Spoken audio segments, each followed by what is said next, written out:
Okay, so good afternoon, everybody. My name is Kat Klima. I'm the Outreach and Communications Coordinator at the Office of Higher Education. I'm joined here today by Beth Barsmith. He's the co-chair of Minnesota Goes to College. And we have a very special guest today. His name is Jesús Hernández Mejía, and he is the Associate Dean of Financial Aid at Gustavus Adolphus College. And he is also an outreach team member at the Office of Higher Education. And so what we're going to be discussing today is the 2021-2022 line-by-line FAFSA demonstration. So please excuse that typo on the front there. It is for the 2021-2022 academic school year, which is redundant, so just the academic year. So if you could please just let us know in the chat box, what is it exactly, if there's one thing that you want to take away, what's one thing you'd like to learn today in our webinar, please go ahead and go to the chat box and enter it in. So why are you here? What do you want to learn? Just to help direct our conversation. And it's helpful if you enter your chat to all panelists, because then the three of us can all see the chat. I have received a few just to the host. I'm the host, but it doesn't matter. Just throw it in there and we'll figure it out. What have they said, or were they still answering the hot toddy or hot chocolate question? They just said there's a few questions to answer whenever, so maybe I'll collect them and then we can pause for questions at some point. Okay, great. So for those of you who don't know, who aren't familiar, so to be able to help families with the FAFSA, absolutely. And so for those of you who don't know, who are new to Minnesota Goes to College, we are Minnesota's College Going Initiative. It's a partnership between Minnesota Department of Education and the Office of Higher Education and many other educational entities, University of Minnesota, private colleges, college access programs, high school counselors. There's a lot of people involved in this initiative. Beth and I are just the co-chairs of it. So it looks like Beth has got up our page about the webinar series, and so that's where you are today. That's what you're listening to. So this week we're going to be talking about the FAFSA, some updates for this year, the 2021-2022 school year, and then next week at the same time, same place, we're going to be talking about the DREAM Act, and so we're going to be featuring Megan Flores, who is the Manager of Financial Aid Programs at the Office of Higher Education. That will be, again, on October 27th at 2:30. So that is a little bit more about our webinar series. Beth, did you have anything else to add for that? No. Okay, so thank you. Go to the next slide. Another quick plug for something that the Office of Higher Education does. So it is the public engagement calls. That is not to be confused with where you are right now. They are very similar. They're both calls, but this is focused mostly for college access folks and high school counselors. And the public engagement calls is really for everybody. So there's definitely some overlap, and you are welcome to participate as much or as little as you'd like in either of them. And so next week, I can't believe it already, but next week is October 28th, but we will be focusing on college student mental health, the challenges and resources to help, and that is on the OHE public engagement call, October 28th at 10 a.m. Okay, so like I said at the very beginning of this call, we have a very special guest today. His name is Jesús Hernández Mejía, and he is the Director of Financial Aid, or the Dean, the Associate Dean. Maybe you can tell us which one you are, Jesús, for the Gustavus Adolphus College, and he's also a member of the OHE outreach team. So without further ado, thank you so much for being here. We're so happy to have you here to give the line-by-line FAFSA demonstration. Go ahead, take it away. All right, thank you, Kat. So again, my name is Jesús Hernández Mejía, and I'm the Associate Dean of Financial Aid. I got many titles here that they just throw at me, but Associate Dean of Financial Aid is what I'm known here at Gustavus Adolphus College. And again, I'm also an outreach team member. I've been doing the outreach for about 10 years, ever since I came to Gustavus. So some of the things that we're going to be covering today is FAFSA and Minnesota DREAM Act application process. We're going to concentrate more on the FAFSA. As Kat said, we are having Megan Flores come in next week. and she's going to go into more detail about the Minnesota DREAM Act application process. For us, we're going to concentrate on the FAFSA line-by-line demo on today. The agenda for today is we're going to cover a little bit what is My Student Aid, what is the FSA ID, what is DRT, and then we're going to jump into the FAFSA line-by-line demo. And then we're just going to have a little overview of the Minnesota DREAM Act, and then we're going to have time for some question and answers for you here. So what changed on the FAFSA? For this year, there wasn't really any major changes compared to last year. Last year, as you can see on that screen, the FAFSA came out with the mobile app so that students could complete the FAFSA there. The DRT was already there for a number of years, but now they were made, or 2019, they made it available for students to use it while they use their mobile devices. Social Security number is masked, or was masked. Before it was showing as a full Social Security number. Now it's only is masked, so you're not able to see it.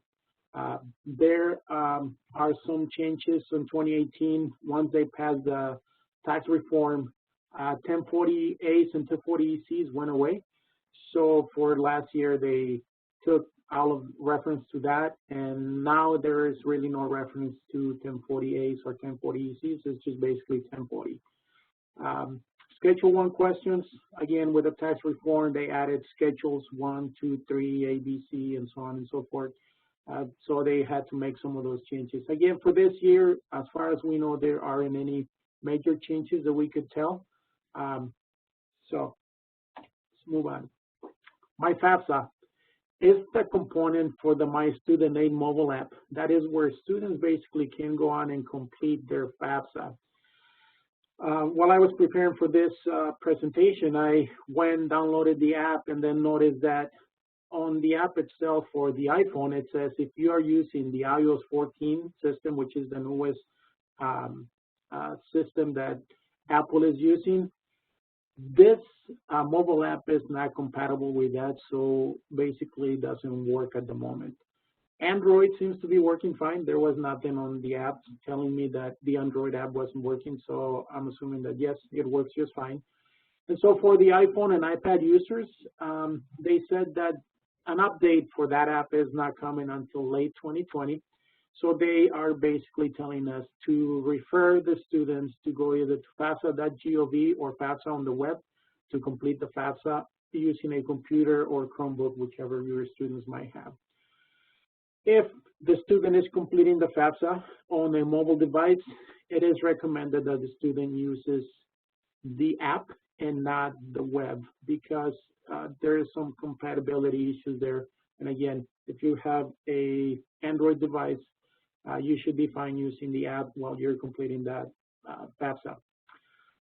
The role of the student and the parent is very important, and I just want to make sure that you tell your parents when you guys are completing the FAFSA to make sure that they are using the student's information and not the parent's information.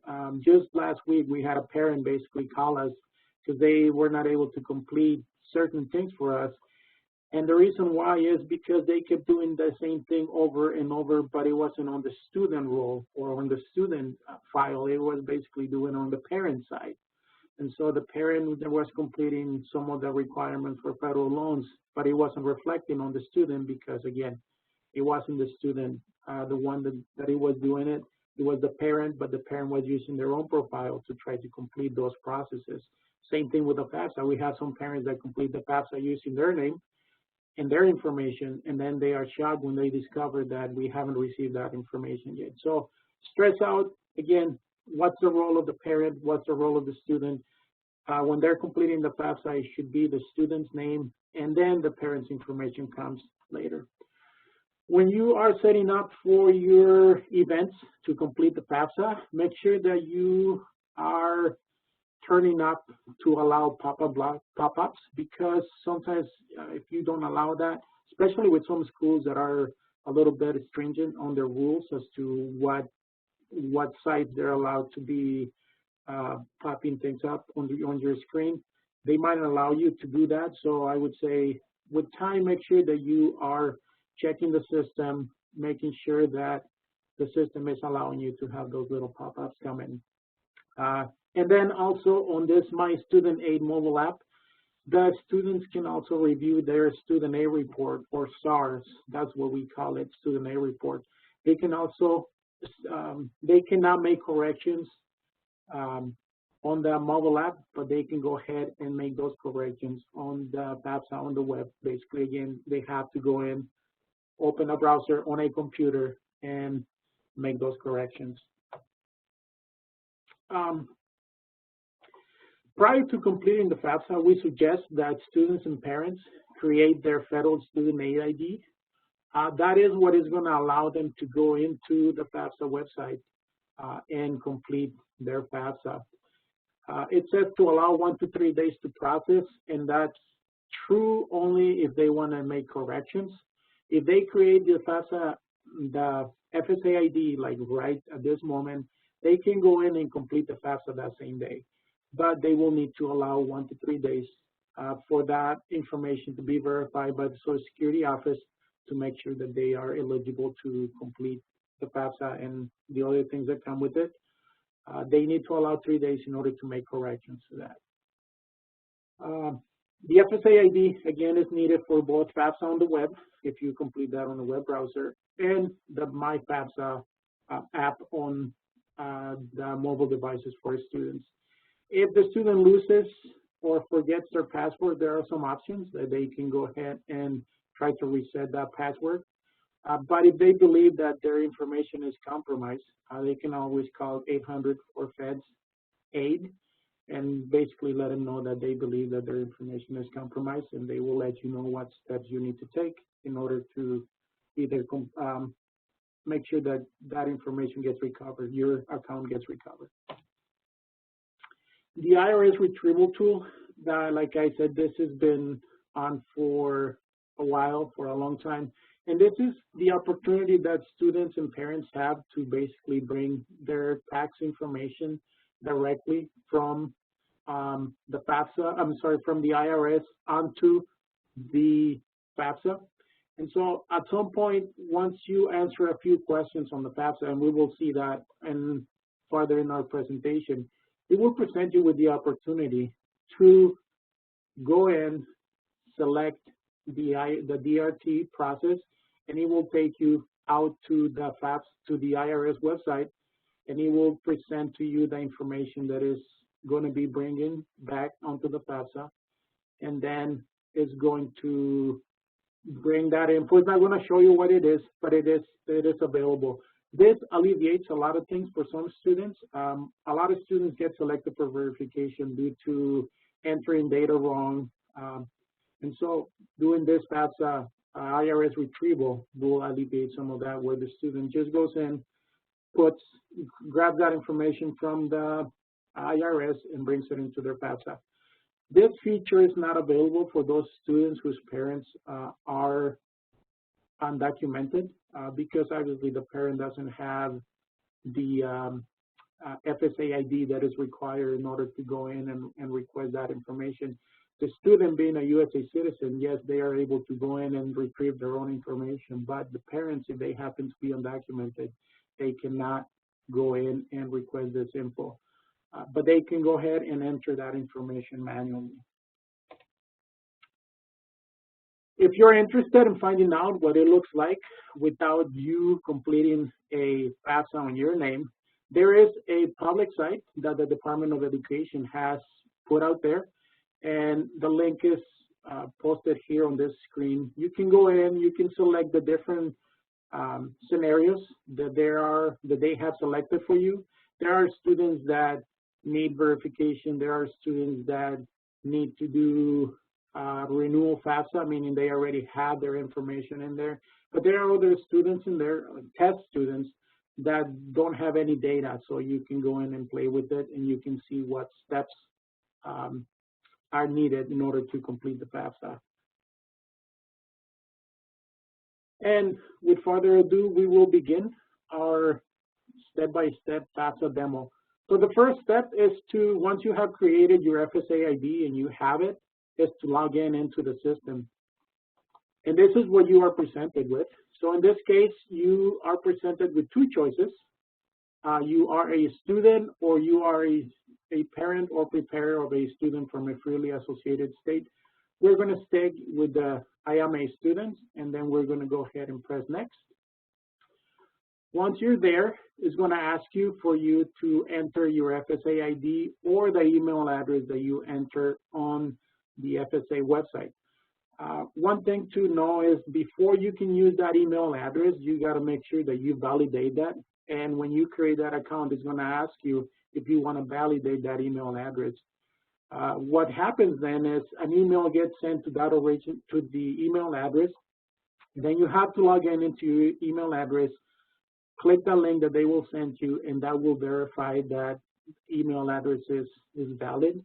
And so at that point, then you can use both, either the username or the email address associated with the FSA ID that you just created. And there is also the opportunity to put a mobile phone number there, just in case, again, if your information, if you can't remember what you log in, the email address and the mobile number is what's going to be used to reset those passwords. Once you put in your username, email address, or mobile phone number, then you can type in your FSA ID password, and it will take you, press next, and it will take you to the next screen. It's going to give you a warning, and you obviously need to accept what they're telling you here. Otherwise, if you decline, it's not going to allow you to keep going on the FAFSA. So we're going to go ahead and accept this disclaimer. And then it's going to give us two options. At this point in time, there are two FAFSAs currently available. One is for this current year, 2021-2022, and that's for those students that graduated this past May, or students that were already going to college and they're planned to be enrolled either this fall semester that it's going, or they plan to re-enroll or enroll back to school in the spring semester or even in the summertime. So 2021 is for those students. 21-22 is for those students that are going to be graduating this coming summer or in May or June. So that's where the student needs to click. Once you click Start 2021-2022 FAFSA, it will take you to the next screen. It's going to ask you to create a saved key. I would suggest that you don't put 1, 2, 3, 4 like most students do. Just write something that you know you're going to remember. Because if you want to come back and you don't finish your FAFSA, it's going to ask you to enter that saved key. So again, don't just type in 1, 2, 3, 4 because it's easy. Make it a little bit more difficult so that you're going to be remembering this saved key in order to make any corrections or finalize your FAFSA in case that you don't finish. Once you enter your saved key, you can go ahead and press next. And on the next screen is going to tell you different things. That is very helpful information. Most students just go through this and they just go to the next because they don't really want to know any of that. They want to finish the FAFSA. But here he is going to tell you how many steps it's going to take to complete the FAFSA. If you click on that, it's going to be a drop down of different answers there. It's going to tell you also how long it will take to complete the FAFSA. Again, if you're interested, you just click on that and it will go ahead and extend the answer to that question. It's going to ask you it's going to tell you if you can finish the FAFSA. What can you do if you cannot finish the FAFSA? Again, interested in that answer, go ahead and press that and it will give you a drop down. The documents needed to complete the FAFSA. Sign in the FAFSA, and then FAFSA on the web, security and privacy. Again, most students and parents just blow through this. I would say take your time and go through those questions and see what they are. And then press next once you're done. So for this exercise, what we did is we decided to select a dependent student with parental data. There are many other cases. There are students that are independent students. There are students that are at risk of being homeless. There are students that don't have a good communication with their parents, so they cannot provide parental data. All of that can be answered on the FAFSA, but for simplicity for us, we went ahead and we selected a student dependent with parental data to make it, because that's most students that you're going to see are the ones that are going to be going through this particular case. And there again, there are some that their case is a little bit more difficult. And for those you can always reach out to us, and we should be able to help you with how to complete that information too. So once you're here, you enter your first name. They already have your Social Security number. Make sure that Social Security number is correct. Some students transpose numbers, so instead of being 472-20-2020, they might put 472-02-2020. In that case, that's not the right Social Security number, and the FAFSA is never going to be approved. It's always going to be rejected because that number and the name might not match with the Social Security office. Make sure to also tell students that when they are completing the FAFSA, they got to make sure that their name is entered on the FAFSA the same way that it appears on their Social Security card. Most students go by sometimes their nicknames, Tony, Tommy, instead of their real name, Anthony or Thomas. And so when this information gets submitted, again, this gets checked by the Social Security office, and if the name doesn't match, it's going to be a rejected FAFSA. So tell students to make sure that they put their first name the way that it appears on the Social Security card. Same thing with their middle initial, last name, and the date of birth matches too. Once that is done, go to the next screen. This is optional. Your email address, some students want to put an email address, some don't. I would say put your email address, but it's totally up to the student. A phone number would be beneficial too. You're not really going to be receiving calls from the Department of Education, but sometimes they keep those numbers in there just for their own reference in case that they truly need to reach out to the students. Once that information is complete, press next. And here is where the student is going to put their permanent mailing address. So in this case, the Department of Ed decided to go with a student from Iowa. For most of your students, it's going to be the state of Minnesota, that including zip codes from Minnesota that are going to be populating the screen. Once you're done with that, you press next. And then it's going to ask you, in this case, it's asking, have you lived in Iowa for at least 5 years? For Minnesota residents, it's going to say, have you lived in Minnesota for at least 5 years? And the student can answer that question. The next question below is, are you a USA citizen? The answer to that could be yes, I'm a USA citizen, and then you just move on to the next screen. Or there are some students that are eligible non-citizens, and those students have an alien registration number that they're going to have to put in this screen here. So on the drop-down, you just go ahead and check, no, but I'm an eligible non-citizen, and it will ask you to put in that alien registration number. Once that alien registration number is in there, they go ahead and press next. In this case, it's telling you that you are eligible to transfer your FAFSA information onto your state. In this case, is the state of Minnesota. And so it's giving you that information there. Then again, it's asking you if you are how long have you lived in Minnesota, or if you're a USA citizen or eligible non-citizen. The next is going to ask you, what's your high school completion? Have you completed high school in 2021, 2022? And the answer would be high school there. What is going to be the certificate, or what are you going to be working when you go to college? For most students, it would be their first bachelor's degree. And then it will ask, beginning the year 2020, 2021, what is going to be their status.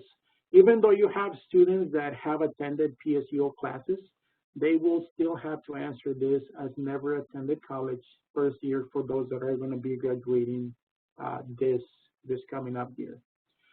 For some students, some schools, this question about work study is very important. Some schools base their awarding of work study on this answer.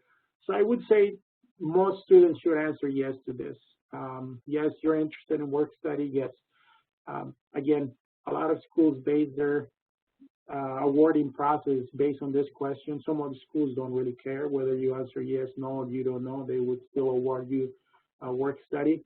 But again, a lot of schools do base their awarding scheme based on what you answer on this question. So if you're a student, it's interested in getting a job in college, I would say answer yes to this question.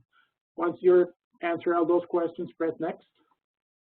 It's going to ask you if you are male or female. Currently, those are the only types of groups that you can answer.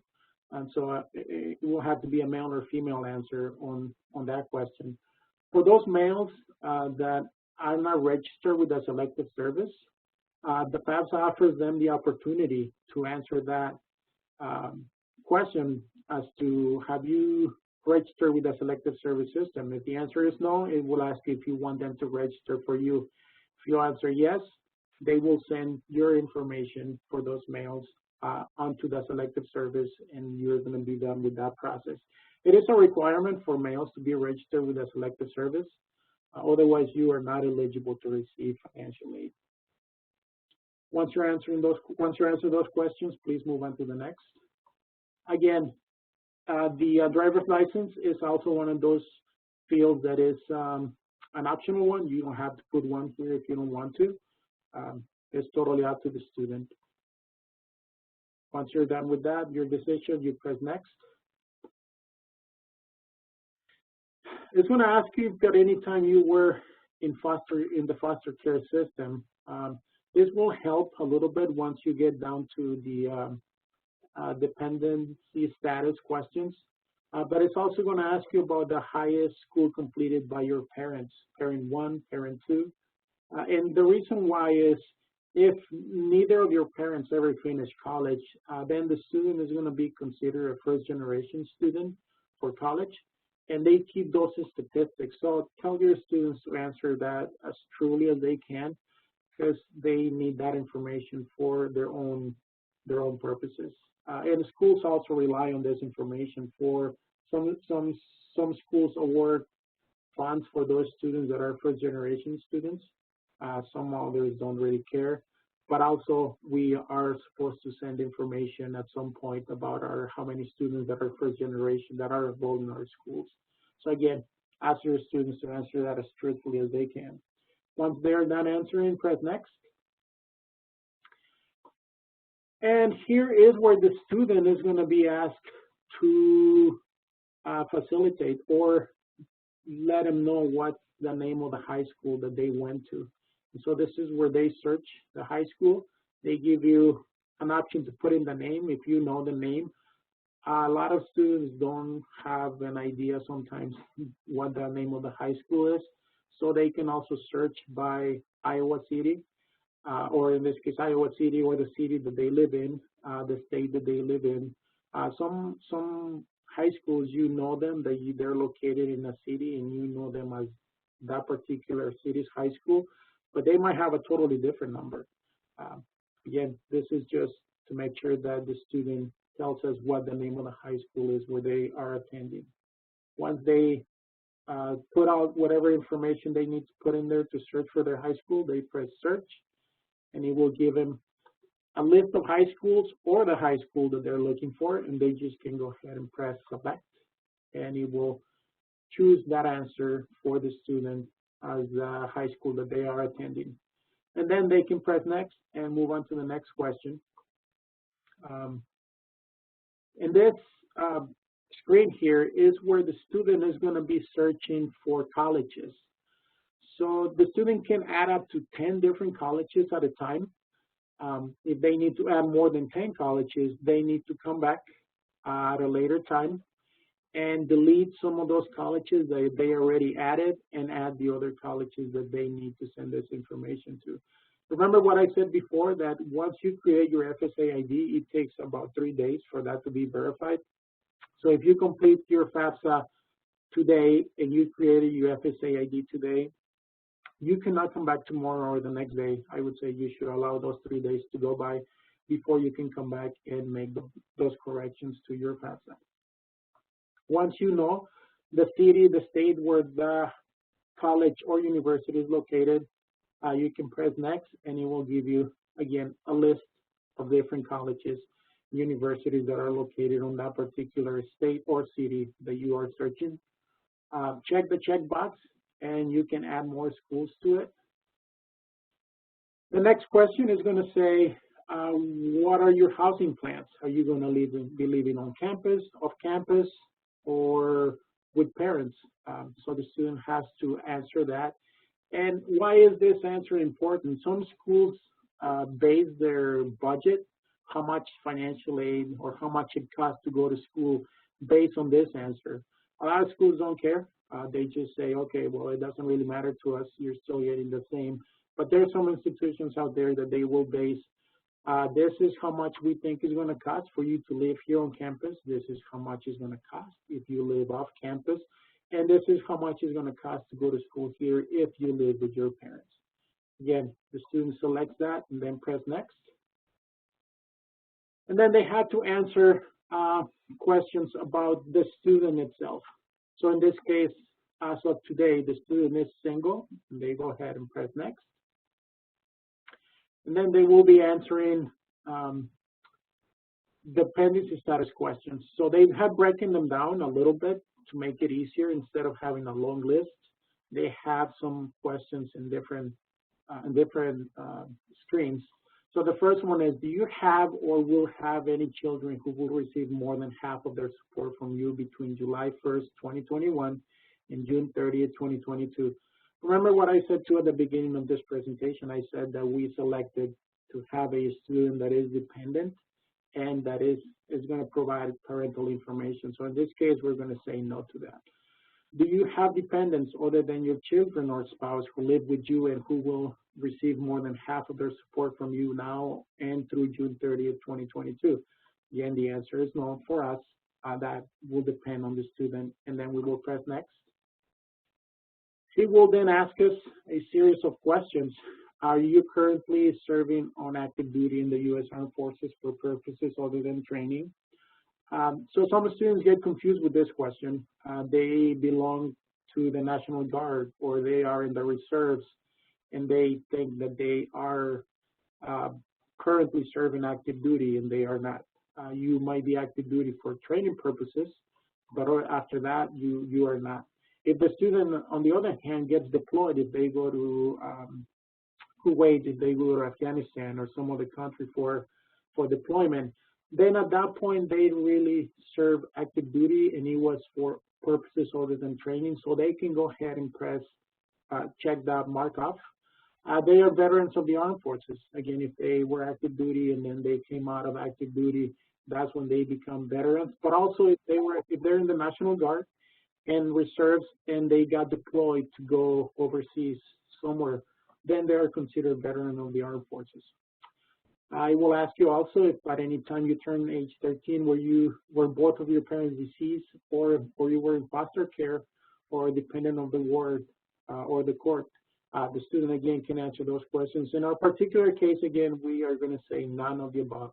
We are a typical student that is going to be able to provide parental data. And this question is for those students that are at risk of being homeless. So they can answer yes to that, and it will take you through a separate path for that. Again, for our particular case, we are going to say, no, I'm not at risk of being homeless, and then press next. And here is what it tells us, that based on our answers, and again, it will all depend on what the student answer, your particular student. For our student, it says that based on the answers that we provided, we are considered a dependent student, and we are going to need to provide parental data. And even here, it tells you, gives you the option, I will provide information about my parents, or I'm unable to provide information about my parents. If that is the case, I'm unable to provide information about my parents. The FAFSA is almost kind of going to be done right here, and it's going to take you through a different path. And that information is going to be distributed to the other schools. And the schools are going to be reaching out to the student and asking, okay, so you, on the FAFSA, you said that you are not able to provide parental data. Is there a reason why that is not the case? And then the student can go and provide their explanation. Again, for our purposes, we will say, yes, I'll be able to provide my parents' information, and then press next. We're going to be answering information about the parents now. In this case, what is the marital status of our parents? Are they married, remarried? They're married. when was it that they got married or remarried. For some students that their parents remarried, sometimes they come to me and they say, well, you know, me and my wife, we made a deal that I'm not going to help her kids and she's not going to help my kids. So I don't think we should be able to, I don't think we should be providing that information. Sadly to say, the Department of Education doesn't really care about your arrangements, whatever it is that you had, and so they are going to be asking you to provide the parental information for both your mom or dad or whoever you're going to be presenting that information from and their significant other, the person that they are currently married to. Once you answer that question, you press next, and it's going to ask you for the Social Security of your parents, last name, first name, date of birth, and an email address if they have one. Again, you don't have to provide one if you don't want to. For those students whose parents are undocumented, sometimes they use something called an IT number to complete their taxes, and it has the same format as a Social Security number, but it's not a Social Security number. So if you have a student whose parents are undocumented, don't let them put the IT number on instead of the Social Security number, because it's not going to work. Instead of putting the IT number or any other number, all they need to do is just put all zeros. I also have seen some nines, but I have been always told that put zeros in place of a Social Security number. So go ahead and ask your students to put just zeros and then press next. Again, just Social Security number, zeros for those that are undocumented, first name, last name, and the first initial of their first name, and then their date of birth, and press next. They're going to ask you if you've been a resident of Minnesota for the last 5 years, and this is for the parents. Answer yes or no depending on the parent, and press next. It's going to ask you about the household size. It's going to put some numbers already in there. They already grayed out for you. If you put 2 parents, it's already put in 2 right there for you. And then the student, which is 1. And then it's asking you if your parents have any other children that they are supporting, basically. And so they can put that number there. If they have other people that are living with you, if you support a grandma or a grandpa that live with you, then you can go ahead and put that number there, and it will automatically adjust the household size there for you. And then it will ask you how many of those people in your household are going to college. In this case, it can only be the students. If the parents are also going to college, unfortunately, they cannot put their they cannot put themselves as one going to college. And it does tell you right there on the question, it says, do not include your parents. When the parents are completing the FAFSA for themselves, then yes, they can put themselves as one going to college and their student going to college. But again, when it comes to the student completing the FAFSA, the parent cannot be counted in the number of going to college. Some colleges and universities do allow you that, but you have to petition it or basically do an appeal. And that varies from institution to institution. So I would encourage them to contact those universities and colleges to see if they will allow the parent to be counted in the number of students going to college. Once you answer that question, press next, and it will take you to the next. And this one is going to ask you about if you already have completed your taxes. So for 2021, 2022, the income tax information that is needed is for the year 2019. At this point in time, most parents should have that done, although there are some that still haven't done it, but those are very small numbers. So most students do, and parents already have completed that tax year. And so do you see the little link that says link to the IRS? Since the student answered that they already completed their taxes, their parents already completed their taxes, and the form type that they use is going to give you the option to go ahead and link to the IRS. You don't have to if you don't want to. Again, it will make life a little bit easier for you, but if the student truly doesn't want to, then they can go ahead and start typing that information manually. So in this case, for our example, the student decided not to do it. The FAFSA is still trying to convince you to go ahead and go to the IRS, and it gives you one more chance to select yes, but you can go ahead and say no, thank you if you don't want to. In this case, our parents said no, thank you, and we have to go in and manually start entering our tax information. So in this case, it's asking us what the gross income is for adjusted gross income for 2019. So we go ahead and we type that in, press next. It's going to ask us what are the earnings for parent number 1 and earnings for parent number 2.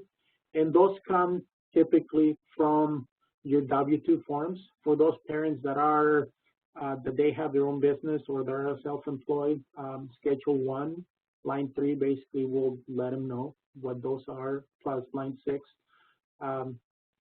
So again, that would be on each particular student's case, what information they need to look at or what documentation they need to look at in order to determine what each parent earned for that particular year. Press next. And it's going to ask you some additional questions here. It's going to ask you about Schedule 1. You can answer yes or no if you guys completed one. It's going to ask you if as of today, are your parents dislocated workers? Did they lose their job? You can answer yes or no, or you don't know. And it's going to ask you some other questions. If you receive Medicaid, Supplemental Security Income, Supplemental Nutrition Assistance Program, or SNAP, free or reduced price school lunch. And the importance of these questions is sometimes the FAFSA, based on the answers that you give here, could skip some logic, and it will give you an automatic 0 for expected family contribution. But again, that all depends on other factors, but this is one that does get taken into consideration. So in our particular case, we are going to say that we received the Supplemental Assistance Program or SNAP. And then we're going to move on to next. It's going to ask us to enter income tax that we paid for 2019, and it tells you on line 1040, line 14 is where that is located, and it's giving you some other information in there. So once you enter that, press next. And then we are going to be answering questions about did you receive some other income that it's that was not reported. So in this case, is there any taxable combat pay? Did you receive more money in scholarships and grants than what you paid in tuition and fees? And so the student has to enter that information in there. Did you receive an education credit? Again, it all depends on the student. In our case, everything is going to be 0. We did not receive any combat pay or scholarships were not more than the tuition and fees that were charged to us, because most of our students are high school graduates, so they still don't have any of that. Untaxed portion of IRA, 0 again, and then we just move on and press next. They're gonna be asking us about child support that your parents paid, and so you gotta enter that. And any earnings from work under a cooperative education program offered by a college. That's just a fancy word for work study. If the student is a return student, they already went to college once or last year and they had a work study job, this is what they're going to be entering, those earnings that they earned, because it's going to deduct them from the adjusted gross income, or I'm sorry, in the case of the parents. If the parent had a work study job and they were going to college, it's going to deduct this from their adjusted gross income. And if they receive any kind of need-based employment programs such as federal work study and need-based employment portion of fellowship and assistantships, they can also put that in there. And then just press next.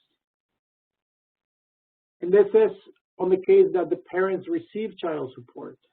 Again, no particular case, none of that applies to us, so we're just going to move on and press next.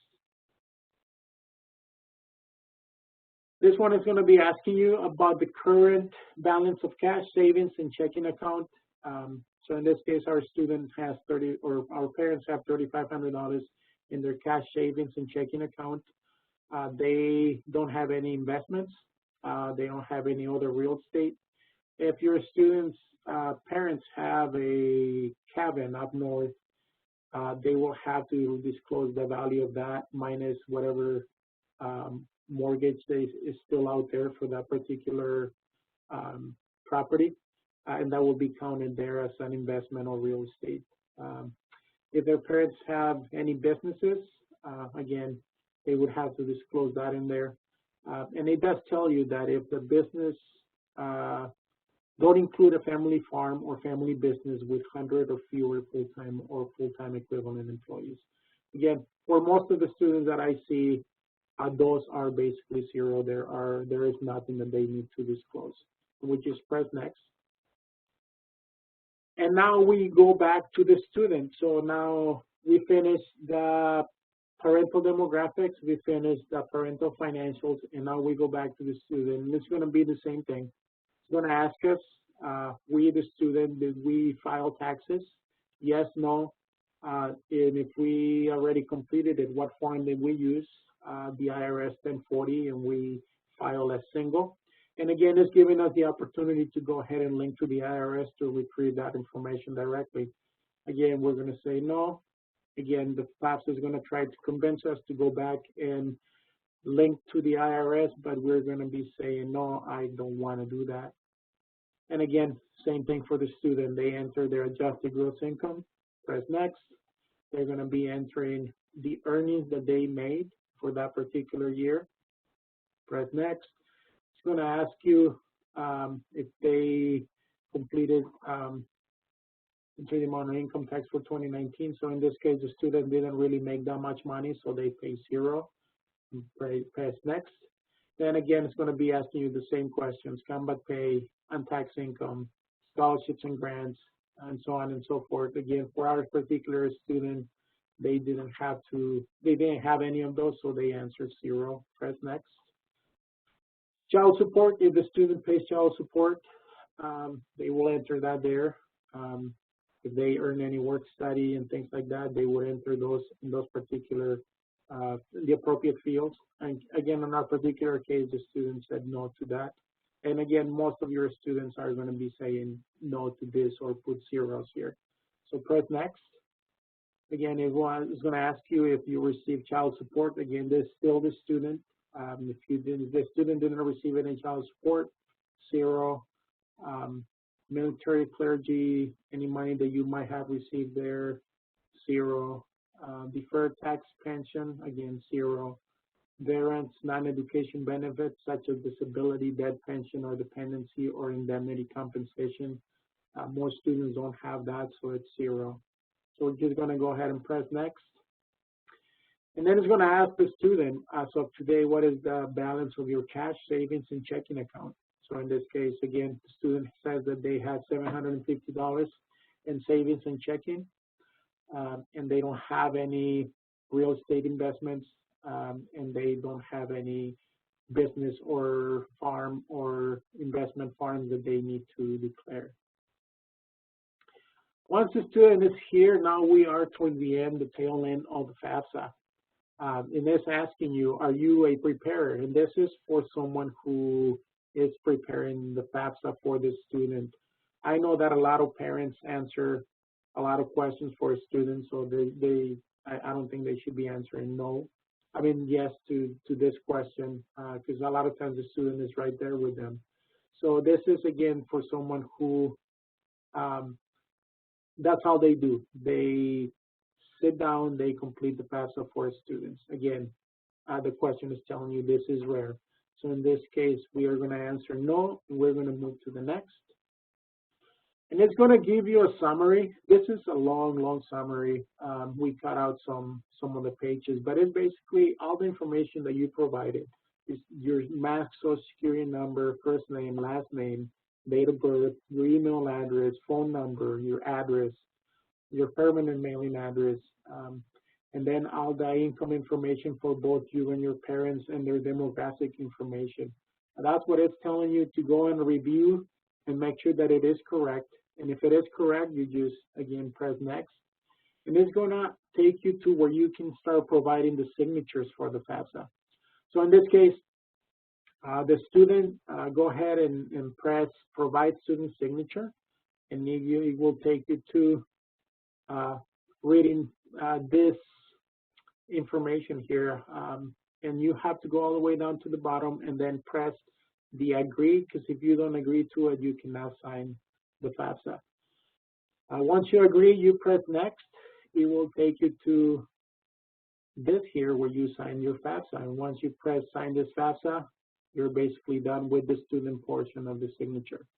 Now you move on to the parent to provide the parental signature in this case. Once you press Provide Parental Signature, it will take you to that case similar to what the student, but in this case, if the student provides two parents, it's going to ask you which parent is the one that is going to be signing this FAFSA. So the student has to be careful as to who they choose, and because each parent should have their own FSA ID. Not every parent has. So in this case, if it's parent number one, they got to make sure that the FSA ID that they're going to be using belongs to parent number one, whether that is mom, dad, or whatever the case might be there. So in this case, we're going to go with sign as parent number one. It's going to give us the same information that we need to read before proceeding. We have to agree to that.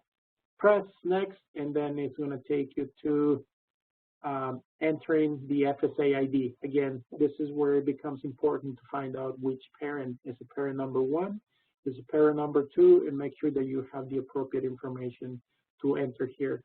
Once you enter the FSA ID for the parent, you go ahead and sign this FAFSA, and then it's going to ask you, do you want to do this electronically with your FSA ID? Do you want to do it as a print signature, or submit with our signatures? So in this case, since the student's parents have an FSA ID, we're going to go ahead and say sign electronically with my FSA ID. For those parents that are undocumented, obviously they cannot do the FSA ID because they don't have one. They're not eligible to get one. So what they need to do in that case is they need to print the signature page. Once you print the signature page, it will take you to the next. It will tell you the address where you need to mail that information. So I would suggest that they go ahead and send that right away so that the FAFSA can find the signature page and it can be complete. Once you decide which way you want to sign the FAFSA, you go next, press Next. In this case, we sign that electronically again. And now we are ready to submit our FAFSA. So once we're done, press Submit My FAFSA, and it's going to give you a summary about the school that you're going to go to. In this case, Mid-Atlantic Christian University is telling you some little piece of information there. It's telling you that the graduation rate at Mid-Atlantic Christian University is 31%. So out of 100 students that come to that school, 31% of them graduate within 4 years. Retention rate, how many students come back their second year when they enroll that first year, and the retention rate is 62%. And this is the transfer rate is 0%. Above that information, you have the expected family contribution. That number is very important to us because that is how we determine how much financial aid is going to be available for that particular student. This is what determines if you qualify for Pell Grant. This is also what determines if you qualify for, in the case of Minnesota, if you qualify for Minnesota State Grant. And so that's pretty much the end of the FAFSA. You're done. You completed it, and you're done. And so I wanted to show you, since we didn't get to see what the IRS retrieval tool kind of looks like, because the example that we picked, the parents didn't want to go to the IRS, they just wanted to enter that information manually. We went back and we grabbed some of the slides, what it looks like when you select to use the IRS retrieval tool. And so this is for a student that is independent, but the same view is going to be, or the same thing is going to be available for a student that is dependent and the student and the parents. So again, you are answering those questions. Those questions are key as to whether or not you get presented with the link to the IRS or the IRS retrieval tool. So you already completed the taxes and you completed the IRS Form 1040. In this case, again, the student is saying that they're single. For the parents, they would need to say that they are filing jointly, because if they file under something totally different, head of household or filing separately, then this might not be presented to them. So in this case, the student completed that, so they selected to go ahead and link to the IRS. It's going to give you this warning. It's going to tell you that they are going to be leaving shortly to go to the IRS and for you to give the okay. So you actually have to press the okay to go to the IRS website. If you don't feel comfortable, you can always quit and say cancel, and it will take you back to the FAFSA. But in this case, we want to go ahead and go to the IRS retrieval tool. So we're going to press OK. It's going to give you another warning. It's going to tell you that this is a U.S. government system and is for authorized use only. You have to press yes, OK to that. And then it will take you to the IRS website. So here is where you can enter the first name and last name of the person who you're going to be looking for that tax information. It already brought their masked Social Security number. You got to type in the date of birth of the person, the type of filing that they did, in this case is single, and you have to type in the address the way that it appears on the income tax information. Years back, we were having a little bit of a hard time finding some students, even if you put the right answer. So what we would do is we would go to the Postal Service website and check what the official address is based on their website. So that's still a possibility. But for the most part, a lot of students do get their information, their tax information found using whatever address they put on that income tax form. Once that's done, put the city, the state where you live in, the zip code, again, all of that is information that is on that income tax, and press submit. If it finds it, it's going to present you with this information here. It's going to tell you, we're going to be transferring to the FAFSA. And notice that it's not showing you any numbers or nothing like that. It's just to protect you, and it's saying, we're going to transfer the tax year, the names, the Social Security numbers, the filing status, the IRS exemptions, type of return file, adjusted gross income, income earned from work, income tax, education credits, untaxed portion of IRS distribution and pension annuities, tax-exempt interest, income, IRA deductions and payments, the status of amended returns received, the Schedule 1 evaluation. And once it presents you with that information, it's still giving you the choice to transfer that or to not transfer it. So in this case, we want to make our lives easier, so we're going to go ahead and do the check box right there and say, and then press transfer now. But again, you have the power, the student has the power, the parents have the power to say, no, I don't want to transfer any of that information. I don't see why not. I mean, if you work hard to get here, why would you not transfer that information and almost be done with the FAFSA, right? That would save you some time. So go ahead and press the check box and transfer now, and it will bring all of that information to the FAFSA. And it's telling you basically that it's not going to show you what they transfer for numbers. It's just going to say the adjusted gross income for 2019 was transferred from the IRS, and that's pretty much it. So it's not very difficult to go to the IRS website and retrieve that data. Again, for a lot of students, when they go ahead and select to retrieve their information, it's going to alleviate some of the verification things. It's going to help you a little bit. Not 100%, but it will help a little bit. So that's the end of the line-by-line FAFSA presentation. We're going to move on to undocumented students in financial aid. What is the Minnesota DREAM Act, and what are the benefits? So in this case, the student is saying, is DACA the same thing as the Minnesota DREAM Act? And the answer is no. DACA is at the federal level, and that is basically students that were brought in as minors into the United States.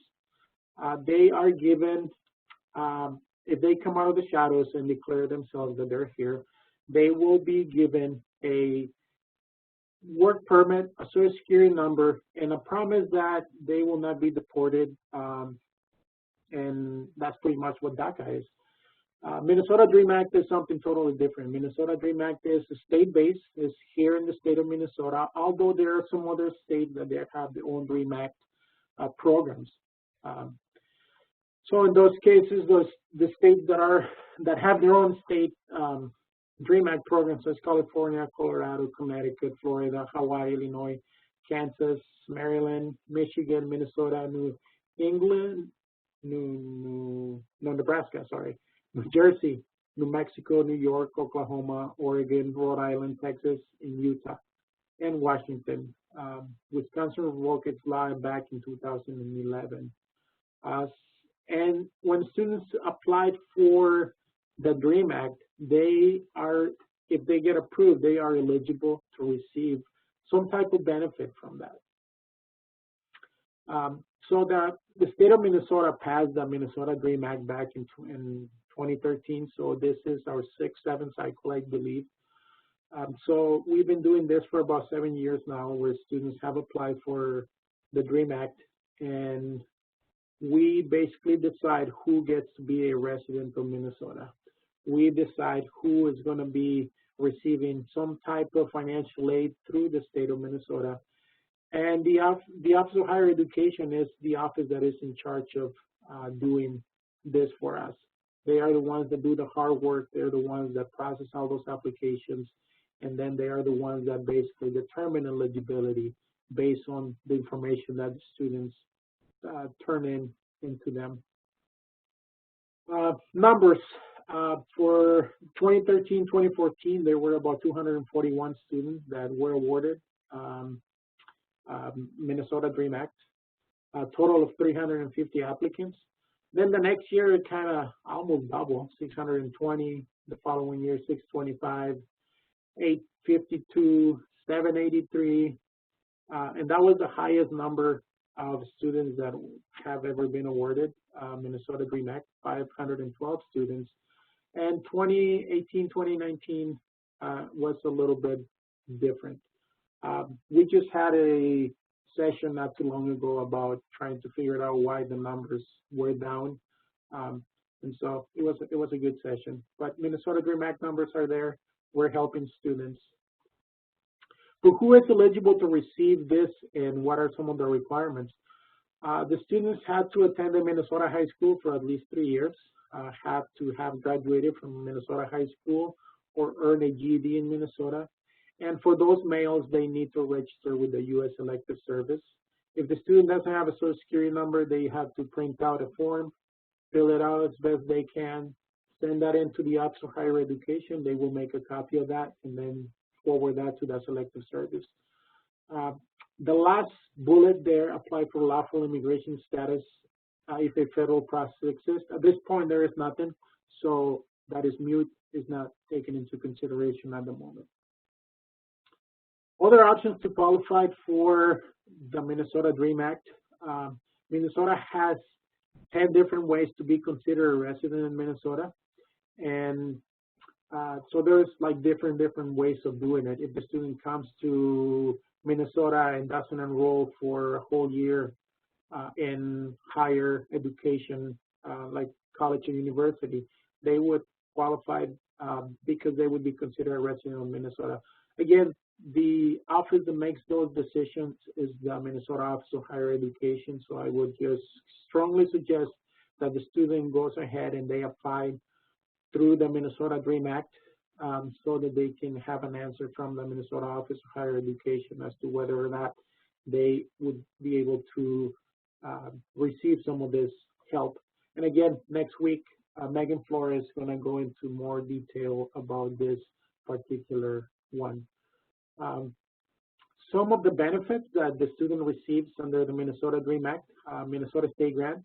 Some students get a little bit of money to pay for college. The post-secondary child care grant. Minnesota self-loan is a loan that can be used by students that are attending institutions of higher education here in Minnesota, but also could be students that are Minnesota residents that are going to some other schools. Tuition reciprocity, basically the student goes to any of the states around except Iowa. There's only one, I think, one college in Iowa that does reciprocity. Everybody else doesn't. But if they go to Wisconsin, Manitoba, North Dakota, South Dakota, Minnesota basically has an agreement where they would get charged the Minnesota tuition rate that they paid, I believe, at the University of Minnesota. And there are some other things there that the student is eligible to receive. They also receive in-state tuition rates at Minnesota State universities and University of Minnesota campuses. Before that, students had to pay double of what students that were considered residents would pay. So if it was $14,000 at the University of Minnesota, students that were considered not residents, they would have to pay double, or about $28,000. So the Minnesota DREAM Act does help students with save some money there. Let's see what else. The Minnesota DREAM Act application is the state's financial aid application for undocumented students. It's similar to the FAFSA. It is also in English and Spanish, and it must be completed on one sitting. Unlike the FAFSA, you can come back 2-3 times and complete your FAFSA. The Minnesota DREAM Act doesn't have that option. You have to sit in one sitting and you have to complete that. It's something just like the FAFSA again that has to be reapplied annually. It's not just one time and you're done. You have to come back and complete that every year. There is no data retrieval tool like the FAFSA, and students have to send in their tax information in order to verify that they are telling us that the numbers that they're putting on the DREAM Act are basically true. So students have to send in their income tax information. Again, next week, Megan is going to be here to help you guys explain this in more detail. So I would say sign up for that. Who is considered independent student? I think we kind of covered that on the FAFSA, but student who is a graduate or professional student, students that are married, a student with legal dependents other than a spouse, a veteran of the armed forces, an active duty member of the U.S. military, those are considered independent, and they don't need to provide their income tax information from their parents. Independent students also are those that are orphans or were of the states at any time after age 13 in legal guardianship, or are determined to be an unaccompanied homeless youth anytime within the past year.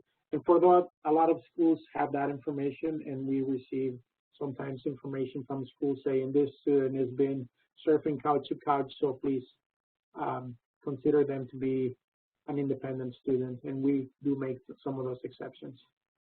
Let's see what else.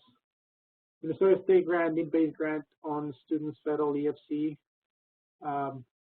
Minnesota State Grant is based on the EFC, but it's also based on the cost of the school that they're going to. If they're going to the University of Minnesota, they're going to get more Minnesota State Grant than if they go to a community college, just because the cost is so much greater at the University of Minnesota, or a private college for that matter too. Here are some numbers for the Minnesota State Grant Program. Again, University of Minnesota, you get the biggest annual state grant compared to a two-year university, and compared to a state university like Mankato, St. Cloud. And again, it is because of the cost of going to school at the University of Minnesota or a private college. It's a lot more than a two-year public or a four-year state institution like MSU, Mankato, Winona, St. Cloud, any school in the MINSCU system that is a four-year university. Post-secondary child care grant is available for those students, low-income students with children. Schools have to participate in this, and the student has to submit an application. Again, they need to complete the FAFSA, and students on the Minnesota DREAM Act would need to complete that in order to be eligible to receive this grant. Minnesota State Work Study, again, a job that the student has. For those that are students that are undocumented or under DACA, they are the only ones that could qualify for Minnesota State Grant, the students that are under the DACA program, because they have the work permit. Students that are undocumented and don't have a work permit or DACA, then unfortunately they would not be qualifying for the Minnesota State Grant Work Study Program. Again, Minnesota self-loan is a loan, could be applied by anybody, even undocumented students, as long as they have a co-signer for that. And the limit for the year is up to $20,000 for a 4-year institution, and $7,500 per year for shorter programs. Special considerations. There are some colleges and universities that have different scholarships. The Youth Promise Scholarship for the University of Minnesota, private 4-year college scholarships. Minnesota State has the ALIS grants, privately funded scholarship administered by both Minnesota State and the U of M campuses. Sorry, by the way, these are all types of funds that Minnesota DREAM Act students could qualify for, and that's what the law changed. They could be eligible to receive some of this financial aid here. Some other resources for students that are undocumented, scholarships for Latino students, scholarships for undocumented students. There is a lot of that information that you can find on our website from the Office of Higher Education. Some other information about the Immigrant Law Center, free legal defense for those students that find themselves in maybe trouble with the immigration system. It is there. The Consulate of Mexico, they have a website where they can help students, guide them. And then there is also Navigate, which is a group that has resources for immigrant students, regardless of their immigration status. I'm going to skip this here. This is for your FAFSA completion events. Make sure that the FAFSA.gov functionality works on your website. Again, make sure that you go through your proxies, your IT department, to make sure that there is nothing stopping you from getting access to the FAFSA. Allow pop-ups, cookies enable. Some IT departments don't like that, so they kill those cookies. Make sure that you ask them to allow them to be there. And make sure that your browser is updated so that you don't have any problems when you are doing your FAFSA completion night. There's some other websites that you can go in and look at. So video presentations for FAFSA completion events, applying for financial aid overview, 2021, 2022, what you need to know, financial aid presentation video, 53 minutes, explanation of financial aid, the FAFSA application process, and so on and so forth. Post-secondary volunteers, if you want to volunteer, you can certainly go and put your name there. Hey, Sue, do you want me to talk about those slides? Yes, if you want to, yes. Sorry, can you just go back one? Yeah, no worries. This is Beth Barsness, one of the co-chairs of Minnesota Goes to College. And I just wanted to put these kind of at the end. I did send this out as an email, but for those of you who are having FAFSA completion events and maybe don't have a connection with a local college or don't have an opportunity for in-person events this year, these are some really great videos that were created by a lot of post-secondary financial aid folks. So they're of various lengths, and they were just emailed to me at random. I think one was Bemidji States, one was Normandale, but these are really broad and aren't just specific to those colleges. So these could be useful for your events, or to even just send out to parents to watch if they need more information. Obviously, the longer ones go into a lot more depth. And then we have the Paying for College videos that are really short. Those are for students and families as well. And then this is also a reminder, and again, you're going to get the PowerPoint, so you will be able to click on these links. But this is how to contact and confirm financial aid professionals for your completion events too. All right, thank you.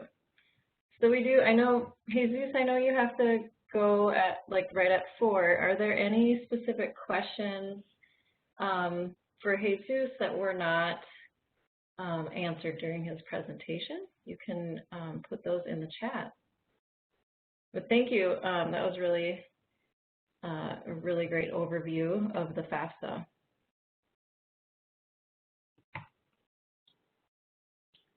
It looks like we have 2 questions coming in. So the person must be typing, so let's hang out for just a minute while they finish up.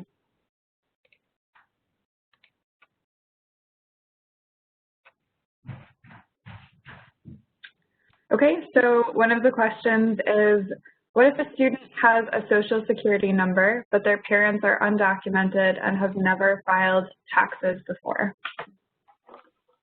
So what happens there, that varies by institution, how they're going to be approaching that particular one. But in that case, I would say they still have to answer, put zeros for social security number. And as far as the money, okay, and what can you tell them to encourage to file the FAFSA? Okay.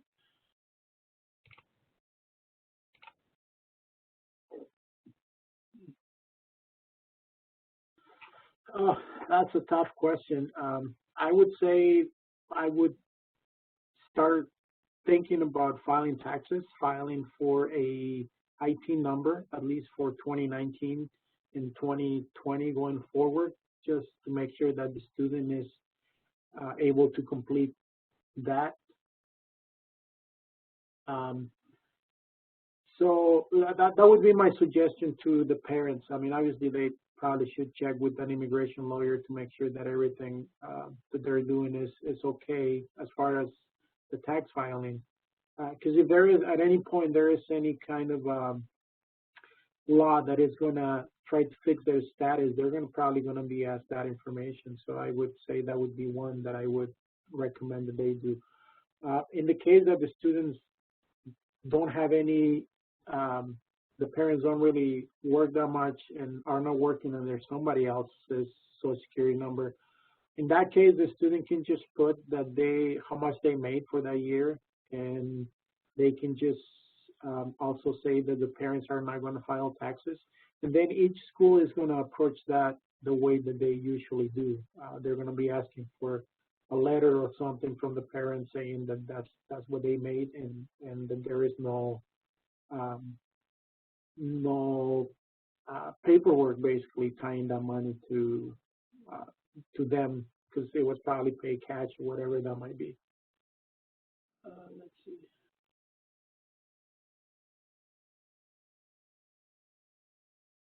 As far as how do you encourage a student to apply for?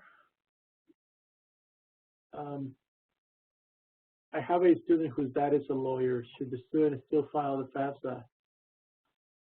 That is a tough question because they're still going to be qualifying for some form of financial aid, especially if they're going to go to a private school. Some private schools do base their aid on the FAFSA.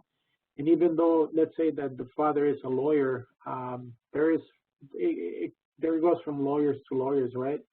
There are some lawyers that work for nonprofit organizations and they make next to nothing. There are some lawyers that are public defenders and also don't make that much money. So just because they are a lawyer, that doesn't mean that they make a lot of money. So I would say some schools do base their financial aid on the FAFSA, and so if you really want to know what you qualified for, it would be a good thing if you just send it in. It's not going to hurt you at all if you complete that FAFSA. So that's what I would say to that student.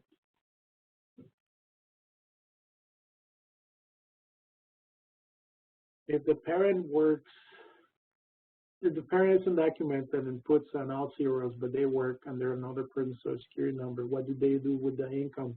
Again, that's where I would say the IT number helps those parents file their taxes. So that, again, that's what I would suggest that they do, is they apply for an IT number and they go ahead and start filing taxes so that they can help the student complete their FAFSA.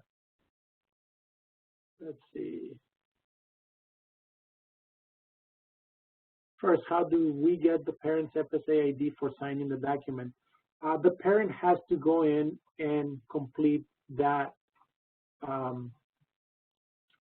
They have to go to the FSA website and they have to complete type in their information, first name, last name, date of birth, social security number, and create basically their ID, FSA ID, include an email address to complete that process, and that's how they get their own FSA ID. The website for that is fsaid.ed.gov, V as in Victor. That's where they go and to get their own FSA ID. The next one.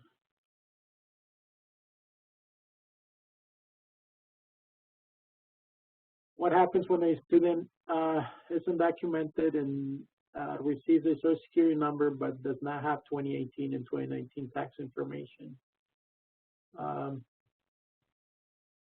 I guess I wouldn't. 2018 doesn't matter. 2019 is the one that would be crucial for this year going forward. 2018, it's for students that are currently enrolled. So since this is for students that are high school students, at least that's what I was assuming, 2018 might not be that critical. 2019, on the other hand, it is important.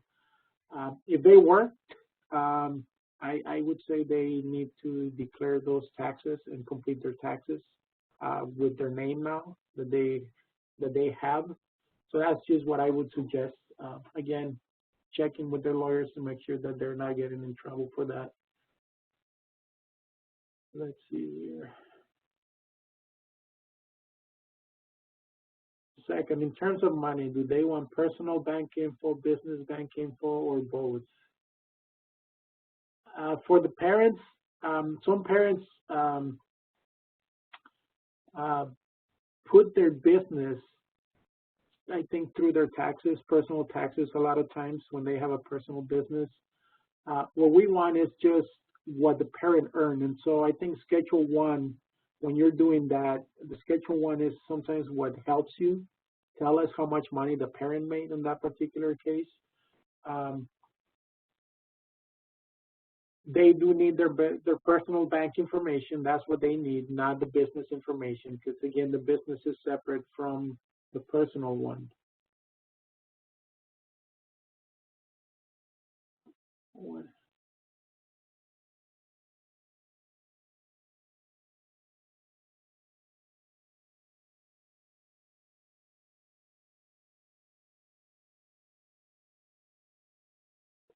How does it work for students that or parents of students that own a farm?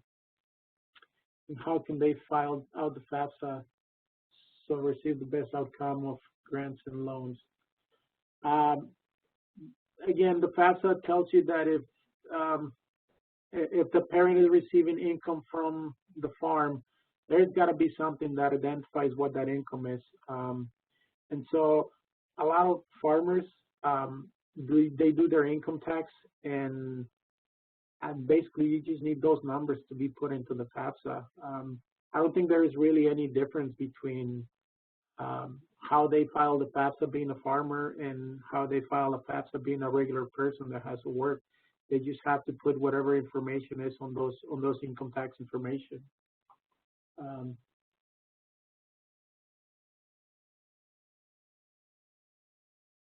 I think that was the last question on the FAFSA. Did you guys get any other questions, Beth, Kat? I don't think so. I mean, I think you addressed most of them. Somebody just wrote, how does it impact when they get paid from farming with their checking or savings account? And that's kind of difficult because if they put that money in their personal account, which most parents do, the money is available there. So what a lot of parents do is they wait to file the FAFSA until they have spent that money. They have to buy a new tractor. We had a parent that they had quite a bit of money sitting on their checking and savings account, but they needed to buy a new combine or a new tractor or something like that. And the solution for that was, well, then go ahead and buy that tractor or combine, and then come back and complete your FAFSA when the money is gone. Otherwise, if the money is available, I mean, they have to declare that. There is no other way around that. I hope that makes sense. The other thing that you can do if the parent is in that situation, they can also contact that school once they complete the FAFSA and see if the school makes any exceptions on that. Some schools do, some schools don't. Some schools do something called an appeal. But again, it's up to the school once it comes to that particular decision as to whether or not they will make any exceptions. But if the money is available, sitting on the family's account, it needs to be put on the FAFSA.